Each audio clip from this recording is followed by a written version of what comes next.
Eu nasci em Ponte Nova, em Minas Gerais, no dia 4 de maio de 1947. Ou seja, esse ano eu completei 70 anos. E foi junto com o aniversário das minhas netas, que são do dia 7. Então nós comemoramos juntos, entendeu? E fizeram a festa da galinha pintadinha. Aí eu entrei no meio da festa. Mas a minha família é de Ponte Nova, meu pai era comerciante, minha mãe professora primária, trabalhou também lá na creche, chama-se Aline, meu pai Nélio. Minha mãe ainda é viva, tem 92 anos, meu pai já é falecido. Lá em Ponte Nova eu fiz o primário, inclusive no meu discurso de posse na Academia Mineira de Pediatria, a posse aconteceu em 23 de setembro de 2011, eu fiz questão de no discurso de posse homenagear as minhas professoras, que foram muito importantes na minha trajetória, né, até os dias de hoje. E depois que o ginásio eu comecei a fazer em Ponte Nova, no Colégio Salesiano, e quando foi na época do segundo ano científico, que era o nome na época, eu fui para o Ouro Preto estudar no Colégio Arquidiocesano, porque eu queria ser engenheiro. Então lá eu fiz um cursinho, né? Esse cursinho foi no terceiro ano. Quando foi no meio do ano de 64, eu ganhei uma bolsa para o intercâmbio nos Estados Unidos, que eu nem estava esperando, porque era 5.000 candidatos, nós éramos 200 pessoas só que iam ganhar a bolsa. Eu ganhei essa bolsa e fui para morar em Huntington Park, que fica dentro da Grande Los Angeles. Lá eu concluí o Senior High e a grande virada que teve na minha vida aconteceu lá, porque eu fui seguido pelos counselors, que são pessoas que fazem seu aconselhamento durante o senior high, seu ano de high school, e eles acharam que eu tinha uma aptidão, uma habilidade boa para biologia. Me aconselharam, chegando depois eu voltei para Ponte Nova, fiquei lá mais uns meses e vim para Belo Horizonte fazer o cursinho, fiz o cursinho Palomar e passei no primeiro vestibular que eu fiz para medicina e ingressei na UFMG em 1967. Fui da penúltima turma de 5 anos de formatura. Eu e o Penido, que é nosso colega e vice-presidente da academia agora, nós formamos em 5 anos, sabe? E eram 5 anos bem intensivos. A gente quase não tinha férias, era dedicação, tinha aula de manhã, de tarde, de noite. E aí eu fui até o 5º ano, faltando um mês para a formatura, que eu escolhi a especialidade que eu ia fazer, e que foi pediatria. E quem é o meu patrono, o Dr. Wilson Rocha, e que eu fiz residência com ele, foi meu preceptor em pediatria, então eu fiz residência no Felício Rocha em pediatria. E eu resolvi isso por uma certa influência do Dr. Wilson. Ele me convidou: você não quer fazer pediatria, não? Gostei muito do prontuário que você fez de uma criança, aí eu aceitei o convite, entendeu? E ingressei para fazer residência de pediatria no ano de 71, terminando, né, em 72, final de 72, e aí no início de 74 eu comecei a trabalhar na área. Eu trabalhei primeiro, eu atendi em posto de saúde, né, e a primeira vínculo que eu fiz, eu fui substituir um médico que estava doente, tinha um problema de saúde, e eu peguei 2 vínculos de substituição no antigo SUC da Santa Casa, que era um grande serviço de emergências clínica e cirúrgica, que atendia 30.000 pessoas por mês. Aí eu ingressei lá com essas vagas. Depois de 2 anos, essa pessoa não voltou e eu entrei no lugar dele como substituto. Só que depois eu tive que fazer o concurso do antigo INAMPS, né, Ministério da Saúde, antigo INAMPS, e aí eu fiquei definitivo na vaga, onde eu me aposentei com esses 2 vínculos em 2005, pelo Serviço Federal, né, pelo Ministério da Saúde. Além disso, eu trabalhei um tempo no posto Padre Eustáquio, né, como pediatra, fazia atendimento diário de pediatria e plantões em vários hospitais, pronto-socorro infantil, Hospital Santos Anjos, Felício Roxo e várias outras clínicas infantis, né. A gente rodava a cidade dando plantão, todo onde precisava da gente, né, a gente ia. Na pediatra trabalha muito, né, principalmente no início de carreira. Depois de alguns anos, no serviço mais de atendimento e lá no serviço de urgência, eu fui convidado para ser diretor clínico do Serviço de Urgências Clínicas e Cirúrgicas da Santa Casa. E lá eu peguei a parte burocrática, onde eu fiquei vários anos até o fechamento do serviço porque o ministro Alceni Guerra, na época, resolveu transferir todos os serviços de urgência para vários serviços. Acabou com um serviço único, disse que era para melhorar e dividiu em vários hospitais. E aí, como o Hospital Júlia Kubitschek era o hospital mais especializado em tuberculose, em tisiologia, o que aconteceu? O hospital estava se transformando num grande hospital geral. Então eu fui para lá para ajudar o pessoal a montar a urgência, o atendimento de emergencial lá, que é uma grande experiência que eu tinha, né, nessa parte de urgência.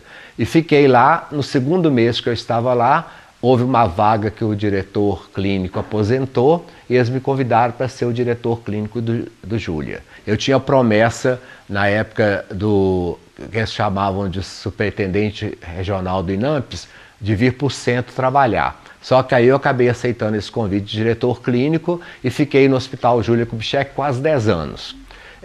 Nos 4 primeiros anos eu fui diretor da urgência e diretor clínico do hospital. Depois eu fui eleito pela comunidade hospitalar e pela comunidade que cerca o Júlia Kubitschek como diretor-geral do Júlia, quando eu fiquei lá até o ano de 90. No Hospital Geral, deixa eu te explicar, lá no Júlia, onde eu tive o prazer de inaugurar em 92 o primeiro serviço ambulatorial de adolescência, né? Aí eu consegui organizar esse serviço, foi inaugurado oficialmente, tinha uma psicóloga, uma grande amiga minha, a doutora Crevane Lopes, que trabalhava lá e juntos criamos esse primeiro serviço. Depois eu fiz integração com a doutora Marília de Freitas Macarum e quando foi no ano de 90 eu entrei para a Faculdade de Ciências Médicas para trabalhar na disciplina de pediatria, mas na área de adolescência. Então até hoje, né, eu estou lá na área de adolescência. A doutora Marília aposentou recentemente e eu estou lá agora no ambulatório.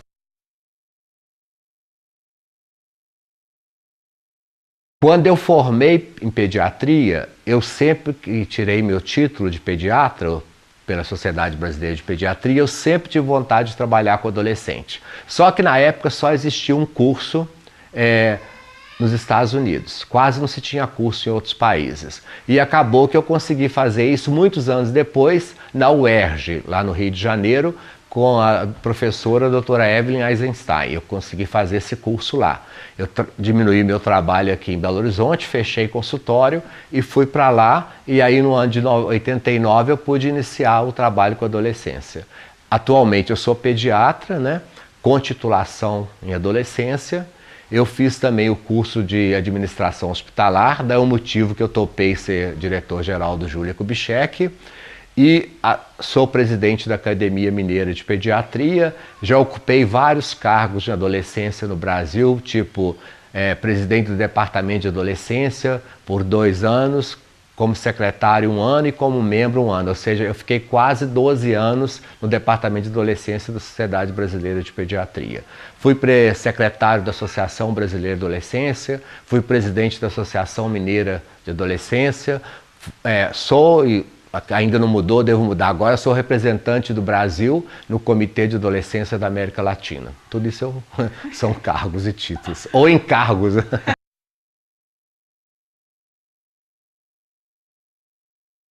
Eu fiz uma pediatria muito boa, uma pediatria geral muito boa, tive ótimos preceptores, sempre me dediquei a estudar muito a pediatria, né? E com isso eu adquiri uma boa parte clínica. E como eu dava muito plantões de clínica médica também, em geral, atendia já jovens e adultos. E com isso eu peguei um manejo bom na parte de clínica. Aí quando eu comecei a fazer adolescência você tem uma abordagem biopsicossocial, religiosa, sexual, ou seja, se você quiser, você pode dar uma definição enorme. Aí eu vi que a psicologia era super importante no meu trabalho. E aí o que eu fiz? Eu comecei a fazer pequenos cursos, por exemplo, psicologia da infância e adolescência, psicodiagnóstico da infância e adolescência, psicanálise da família, frequentei o grupo de psicanálise aqui de Belo Horizonte, fiz vários cursos de sexualidade, fiz vários cursos de droga, prevenção, né, vacinação, e além disso não só esses cursos mais clássicos, mas muita coisa assim, florais, né, a parte de mandalas, que é um desenho circular, desenho projetivo como instrumento diagnóstico, ou seja, a gente fez uma salada de fruta e tudo que eu tenho de conhecimento eu aplico no bom atendimento ao adolescente. principalmente na questão de estabelecer o vínculo com o adolescente. Hoje eu tenho muita facilidade em fazer esse vínculo, e é justamente com um vínculo bem feito que você consegue trabalhar as questões com o jovem, principalmente do ponto de vista psicológico. E aí agora estou estudando a questão da dependência digital, dependência de substâncias, álcool e outras drogas, quer dizer, aí a gente só vai aumentando, né, o nosso espaço de ação, né? Tem 26 anos que eu faço isso já. A gente quase não tinha trabalhos na adolescência. Inclusive a residência de pediatria, depois que eu fui presidente do departamento, que a gente conseguiu incluir na residência de pediatria a adolescência. Ou seja, hoje os residentes de pediatria estão passando tanto por aulas teóricas, pela parte prática também nos ambulatórios de adolescência, porque hoje se espera que o pediatra atenda de 10 a 20 anos de idade, né? E em todos esses aspectos, biopsicossocial. E outra coisa, com a idade hoje que o jovem está entrando em puberdade muito cedo, e muitos deles não saem da adolescência muito cedo também, nosso raio de ação está ampliando muito, né?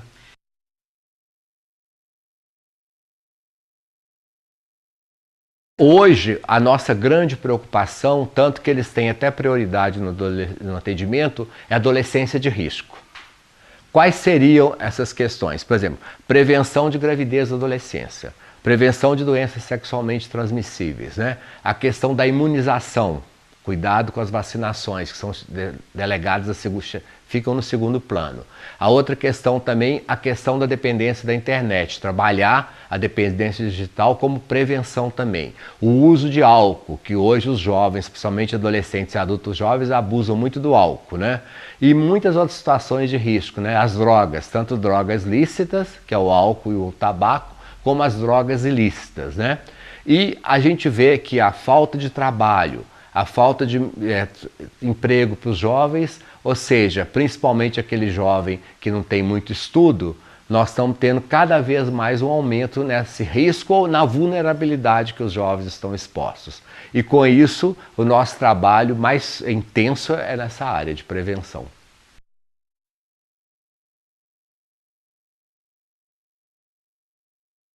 Eles gostam do que passam no nosso estágio, sabe? Porque nós damos as aulas teóricas, eles têm adolescência desde o segundo ano. No segundo ano eles têm uma disciplina que fala dos primeiros anos de vida, a importância do vínculo materno, a questão das relações sociais. Depois, no terceiro ano, eles têm toda uma semiologia da criança e do adolescente. Ficam conhecendo o prontuário do adolescente e tem há 3 ou 4 aulas que eu dou sobre adolescência nos temas básicos. Quando chega no quarto ano, eles são divididos em grupos de 6, 7, 8 e ficam 2 meses e meio com a gente aprendendo atender o adolescente. Tanto na proposta de conversar, fazer o vínculo, quanto na proposta do exame físico, das questões mais importantes e da prevenção também. E a turma gosta muito, é uma disciplina que eles veem assim, com muita vontade de fazer, né, e se dedicam. Isso eu vejo lá. Agora, eles também, às vezes, têm um perfil muito adolescente, alunos de 23, 22 anos de idade, e o perfil é muito parecido com o perfil que a gente tem no atendimento do nosso adolescente. Então, jovens saídos da adolescência atendendo adolescentes. Mas no final dá certo.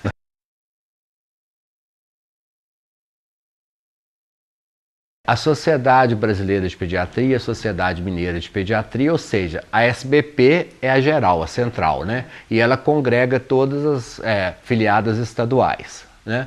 E o interessante é que lá eles têm vários núcleos, vários grupos de especialistas, todos pediatras, mas, por exemplo, pediatra com titulação em adolescência, endocrinologia pediátrica, alergia pediátrica, CTIsta, né? Então, tudo isso. E esses grupos todos sempre estão publicando alguma coisa, dão assistência na questão de gerenciamento, cursos que são estabelecidos, livros que são, né, feitos pelo grupo, escritos pelos grupos, né? E com isso eles têm contribuído muito para a formação da pediatria. Todos os eventos que tem, fora as campanhas, por exemplo, quando eu fui presidente do departamento, nós fizemos uma grande campanha a nível do Brasil, falando da importância de se evitar o álcool, da prevenção, né, na questão do álcool na vida dos adolescentes. E isso estendeu para todo o país. Teve junto a campanha do governo de prevenção do álcool e nós aproveitamos a sociedade.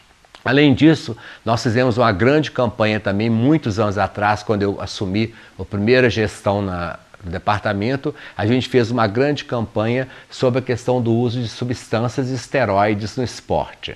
A gente publicou uma cartilha pela Nestlé, nós fizemos um jogo que foi feito um desenho animado, a cartilha. Essa cartilha foi distribuída pelo governo federal em todas as escolas do país, falando da prevenção do uso de esteroide e de outras substâncias. Então, sempre a sociedade também está motivada. Agora, atualmente, tem a campanha da obesidade, né? Eles estão fazendo uma campanha grande sobre a questão da prevenção da obesidade. E já lançaram também esse ano um manual que fala da dependência digital, já com uma série de coisas estabelecidas, regras, orientações para pais, para família, para pediatra, para se evitar o vício digital. Então, tudo isso é uma obra da Sociedade Brasileira de Pediatria. Agora, a Academia Mineira de Pediatria congrega profissionais que se destacaram, né, na valorização da pediatria, no ensino da pediatria, na publicação da pediatria, pessoas que fizeram nome e que são convidados a se juntarem para formar uma academia, e essa academia auxilia a Sociedade Mineira de Pediatria, né, e é parceira em realização de eventos, e a grande importância da academia que os eventos são abertos ao público, para a comunidade. Isso que eu vejo que é a grande questão. Nós fizemos agora, por exemplo, ultimamente, o 6º Fórum da Academia Mineira de Pediatria, que teve a titulação Desafios da Escola na Atualidade. Foi muito rico, frequência muito boa, o pessoal gostou muito, e sempre é bom estabelecer essa parceria, que é o que a academia faz. E ano que vem nós vamos comemorar também o evento da Academia Brasileira de Pediatria em parceria com a Academia Mineira de Pediatria. E esse ano, você sabe, que é a festa dos 70 anos da Sociedade Mineira de Pediatria, né? E vamos dizer que a academia vai estar lá junto com o lançamento do nosso vídeo, né? Que foi minha proposta na eleição, quando eu fui eleito, de organizar esse memorial, essa memória, né? Para deixar como memória da Academia Mineira de Pediatria.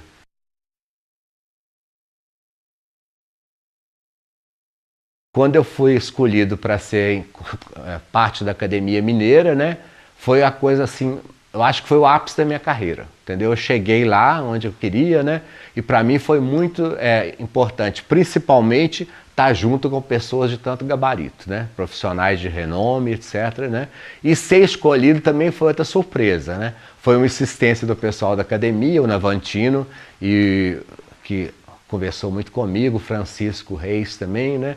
E andaram sondando outros acadêmicos e me indicaram para o cargo, né? Era mais um desafio, mas eu já tive tantos, mais um, vamos lá, né? Não, sem problema.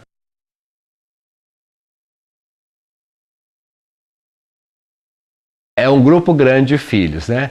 E são 6, para te falar a verdade. A minha esposa é a Marta Romanelli Ribeiro, né? Que é uma grande companheira esses anos todos, né? Até para dar conta da gente trabalhar tanto. Ela já está aposentada também, apesar de trabalhar muito em casa com as coisas que ela gosta, mas é uma grande companheira. E os 6 filhos estão aí, né? Já tenho 5 casados, né?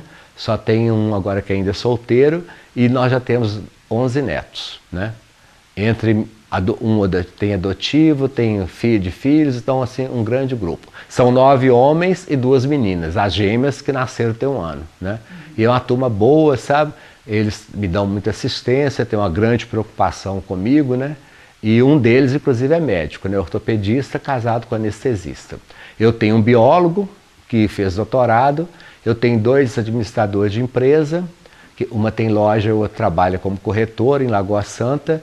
Eu tenho uma publicitária e tenho um psicólogo que trabalha na Euroville com carros, né? Então é uma turma grande. Estão todos trabalhando, colocados no mercado, né? Apesar de estar difícil, mas a gente está conseguindo, né?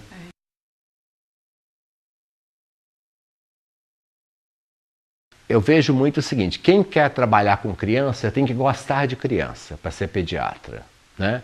E para trabalhar com adolescente também você tem que gostar de adolescente. Se você acha a turma difícil, confrontadora, contestadores e irreverentes, aí é difícil você trabalhar.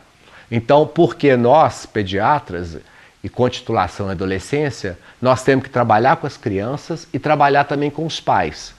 Trabalhar com os adolescentes, trabalhar com as famílias. Até para orientar a família, os pais ou as famílias, de saber o que é certo com o adolescente. Entender os filhos do adolescente e proteger os adolescentes, as crianças, contra erros do governo, da sociedade e das famílias também. Então a nossa função é essa. Você vê que quanta coisa às vezes errada na pediatria, que a sociedade bate firme contra, e nós também na adolescência a mesma coisa. Porque senão, porque o Ministério da Saúde ou alguma questão qualquer judicial está em pauta, não quer dizer que nós temos que controlar, não. Nós temos que ver o que é bem para a criança e o que é bem para o adolescente. E a nossa função é protegê-los. Eu vejo isso, sabe, em todas as questões de riscos.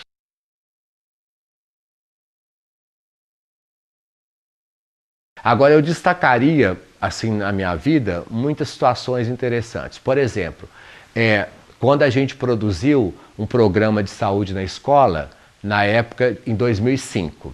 Esse programa de saúde na escola foi lançado aqui em Belo Horizonte, teve uma grande festividade, convidando os professores das várias escolas estaduais. E chegou a ser feito quase em 2.000 escolas estaduais. Cada escola estadual recebeu um DVD e cada escola estadual recebeu uma pasta contendo um livro para professora de orientação e módulos para trabalhar com os adolescentes. E chama Saúde na Escola esse projeto. Esse projeto durou assim até 2014, 2015, ainda algumas escolas observam o projeto e foi muito interessante porque ele tinha 4 pilares importantes. A prevenção do risco de substâncias, álcool e drogas, a prevenção da gravidez da adolescência, a prevenção das doenças sexualmente transmissíveis, né? E todos os aspectos de risco do adolescente. Foi isso. E a gente começou a treinar educadores, chegamos a treinar quase 2.000 educadores, fazer vários módulos aqui em Belo Horizonte com treinamentos e eles iam propagando esse trabalho. E a gente entregava o material diretamente nas escolas, para os diretores das escolas. Então esse programa foi muito importante aqui para o Brasil, principalmente para Minas Gerais. Vieram profissionais de outros países conhecê-lo e depois que o governo federal lançou o programa deles de prevenção nas escolas, depois do nosso. Além disso, nós organizamos em 2005 também, pela Secretaria de Saúde, um livro didático de saúde do adolescente, saúde integral do adolescente. Esse livro foi produzido mais ou menos 5.000 exemplares e foi distribuído para todos os serviços de pediatria e adolescência que nós tínhamos aqui até então, sabe? Serve como um roteiro, pessoal. Principalmente para aquele pediatra que não vai ser um grande especialista, mas que quer atender adolescente. E depois participar do Tratado de Pediatria, desde a primeira edição como coordenador da adolescência. Eu fiz também, nós tivemos 9 capítulos, um deles eu escrevi com o médico do Rio de Janeiro e os outros capítulos eu coordenei, né? E foi lançado no Tratado da Pediatria, que agora já está na 3ª edição, não é isso? 3ª edição agora, fizeram até uma capa diferente. E mais importante ainda, que foi lançado também um livro Filho, para os pais, né? De 0 a 2 anos, de 2 a 10 e de 10 a 20. Eu participei do de 2 a 10 e do de 10 a 20. Fiz vários capítulos, principalmente no de adolescente, de 10 a 20 anos. Fora isso, vários capítulos de livro, né? Várias palestras aqui no Brasil, praticamente todos os estados brasileiros. Fiz palestras na América Latina toda, Argentina, Uruguai, Chile, Paraguai, Bolívia. Já fiz palestra em Portugal, já fiz palestra em Paris, ou seja, viajei muito. Interior de Minas praticamente quase todo, né? Que eu fui referência técnica em adolescência da Secretaria Estadual de Saúde de Minas Gerais, de mais ou menos 1996 a 2005, quando eu me aposentei. Então eu gerenciava todos os programas de adolescência do Estado nessa época. E ainda continuo, né? Fazendo capítulos, artigos, eles me encomendam muita coisa assim para trabalhar, então eu tô aí, tô firme ainda. Às vezes tem hora que eu faço, preciso reduzir um pouquinho, né, minhas atividades. Atualmente eu atendo funcionários, filhos adolescentes e funcionários da CEMIG, filhos adolescentes e funcionários da Fundafeng, CACI, Banco do Brasil e cliente particular. Além disso, eu dou aula na Faculdade de Ciências Médicas, né, 2 dias na semana. Terça às vezes à tarde, segunda de manhã, quinta de manhã e à tarde. Com isso eu tenho a parte universitária também, né? E palestras que a gente faz eventualmente também. Ou seja, apesar de eu ter aposentado em 2005, né, eu continuo ainda trabalhando muito.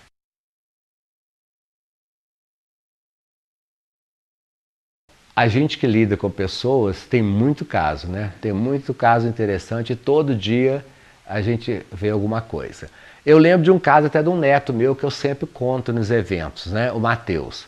O Mateuzinho tinha 6 anos, aí um dia ele chegou da escola e chegou perto de mim: vovô, eu tenho uma doença irremediavelmente sem recuperação. Né? Eu não estou lembrando o termo exato que ele falou, que não tem jeito, ou seja, não tem jeito de eu melhorar. Falei: Matheus, que isso? Alguém te falou alguma coisa? Não, vovô, é uma doença irreversível mesmo. Aí a gente, como pediatra, pensa: o que será que a escola falou, né? Será que esse menino tem alguma coisa mesmo, né? Aí eu falei: Matheus, conta pra mim. Não, o senhor vai estudar, eu sei, vovô, mas não vai achar o que é para fazer. Não tem jeito.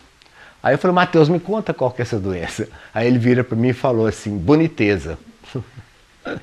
Boniteza é um termo que a gente nem usa muito, né? Mas é que falar que ele é bonito. Eu falei: não, a autoestima dele tá bom. Então, meu filho, você tá muito tranquilo. Brinquei com ele assim, sabe? E tem casos também que emocionaram muita gente na vida, né? Por exemplo, uma menina que eu trabalhei com ela de sepsemia, ela não tinha, o pessoal falou que ela não ia recuperar, e depois de muito trabalhar com ela no Felício Roxo, né, o caso dela era gravíssimo, eu consegui recuperá-la e ela evoluiu o primeiro ano de vida bem, sem nenhum problema. E hoje está formada, foi modelo, sabe? Então isso, quando a gente encontra com essas pessoas, até meninos, quando eu trabalhava em CTI, lá no serviço de urgência da Santa Casa, a gente via casos, por exemplo, de crianças que tinham parada cardíaca, você injetava adrenalina e hoje eles estão aí. De vez em quando até um me procura, entendeu? Para ver e tal. Então, essa sempre a gente tem, né? E trabalhar com criança e adolescente é muito interessante, né? O jovem pode ser às vezes difícil de fazer o vínculo, né? Mas quando você cria uma relação de afinidade com ele, de empatia, ele te coloca tudo.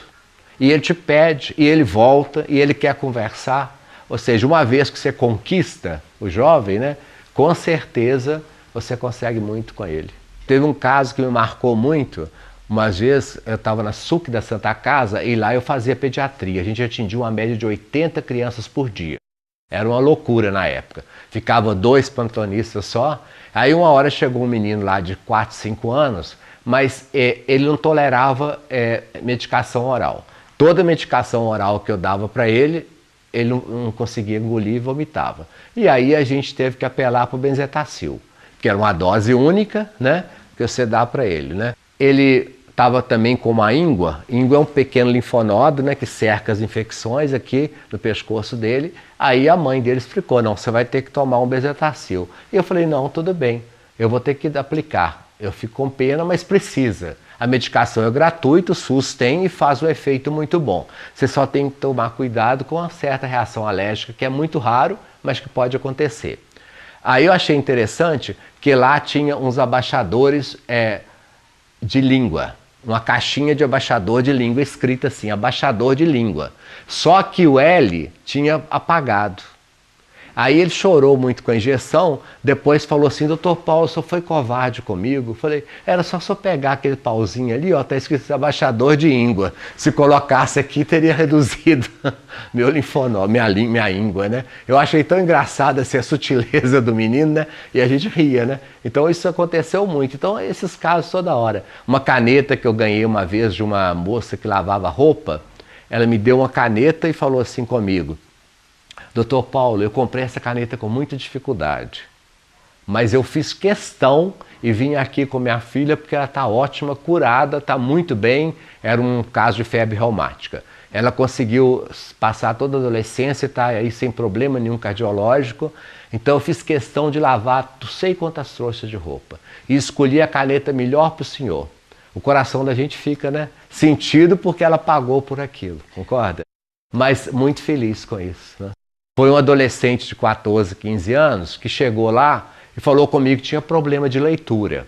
Eu falei, mas não tem uma pedagoga, alguém está te ajudando lá na sua escola? Não, ninguém nunca me ajudou. Então, quando eu vou na frente ler, eu não consigo ler. Eu me embaraço todo e a turma hoje, você sabe que vai zoar o jovem. A zoeira é constante, o bullying hoje é toda hora, né? Eu falei, mas deixa eu ver aqui. Aí eu peguei um pequeno texto numa revista e dei para ele ler o texto. E ele leu tranquilo comigo. Depois que eu conversei com ele, depois de trabalhar um pouco a ansiedade dele. Aí o que eu fiz? Eu falei, da próxima semana você vai vir aqui e nós vamos ler mais um pouco. Leva o livro para casa. Aí coloquei ele na frente de 6 alunos. Ele leu perfeito. Depois eu falei, agora você vai ler para um grupo. Um dia tinha quase 30 pessoas lá de um curso que faziam saúde mental e adolescência comigo, com a Marília. Ele leu para o grupo. E aí o menino desinibiu. Hoje, qualquer hora que ele vai lá na frente, ele lê. Por quê?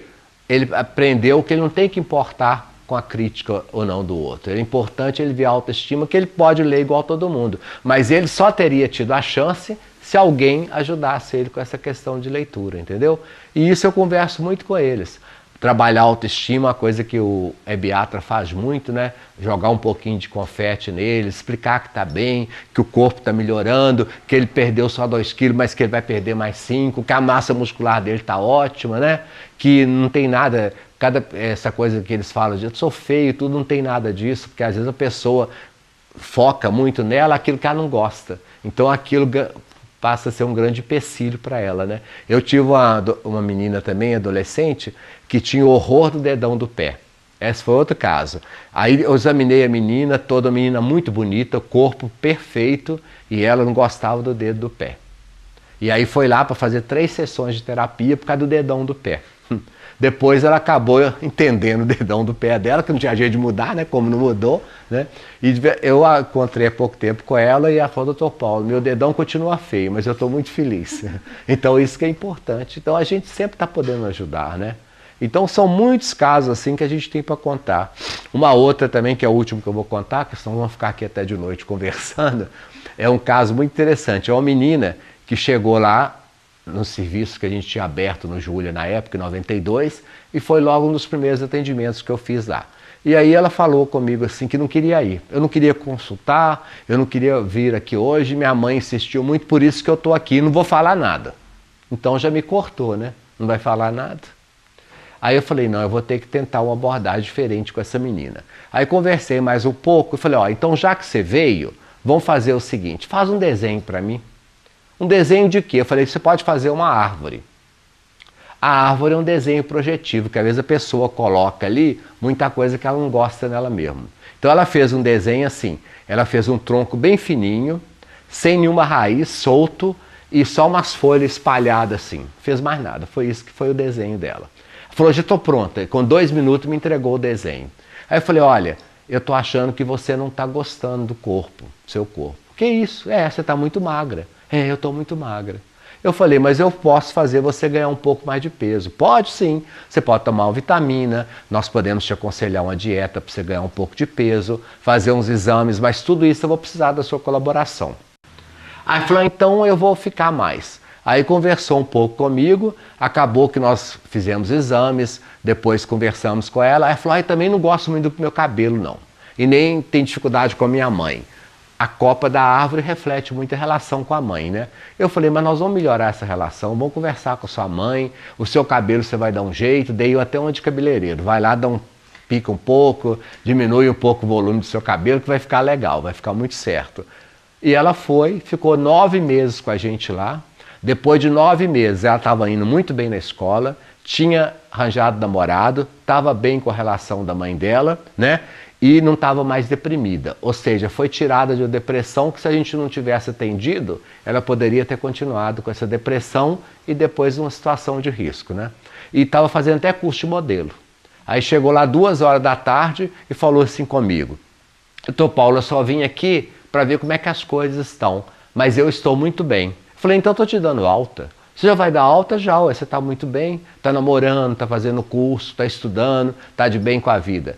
Mas antes de você ir, já que você está com pressa, que tem um desfile hoje à noite, já estava pronta para o desfile. Faz um desenho para mim.